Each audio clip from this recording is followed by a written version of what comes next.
The Caribbean stands on edge this morning as Hurricane Melissa, a Category 5 powerhouse, closes in on Jamaica, with sustained winds topping 185 miles per hour and wind gusts at the eye exceeding 241 miles per hour and walls of cloud towering miles high. Meteorologists say it's among the strongest storms ever recorded in the Atlantic, and satellite images show a perfect eye, calm, circular, and terrifying in its precision. For millions across the island, it's not a forecast anymore, it's reality.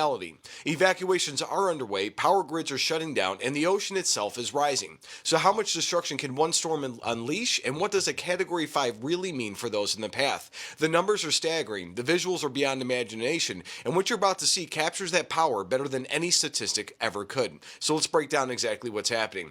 So my name is Tom, I'm with the Daily Beltway, and I'm also White House correspondent for the Next News Network. And folks, we're a growing channel, and every like, comment, share, and subscription helps us bring you frontline coverage like this. Make sure you guys hit that share button. That helps tremendously.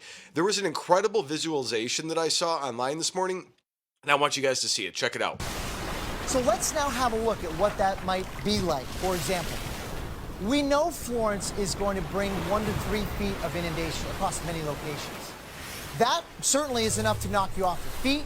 It can definitely stall cars out and even carry cars away, and certainly flood many of the lower levels of structures. But we know Florence is also going to bring water rises well above that, perhaps up to 6 feet. Now, 6 feet of water, imagine that.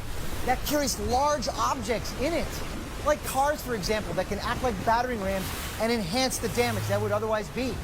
And also, we know that can flood the lower levels of many structures. We also know that Florence is going to carry with it likely storm surge well above that, perhaps 9, 10 feet, maybe more. That will totally cover up one-story buildings and structures, leaving them underwater, and certainly pose a risk to many. There are very few places that are safe when the water rises this high. So please, follow the advice of your local officials and heed the evacuation warnings, and of course, stay updated on all the latest forecasts. That's an incredible visualization. So the real-world force meteorologists warn about storm surge, a sudden inland rise of seawater driven by Melissa's 185-mile-an-hour winds. Experts estimate walls of water between 9 and 13 feet are hitting Jamaica's southern coast, and that means entire neighborhoods in Savannah, Lamar, and Hanover are flooded with vehicles submerged to their roofs.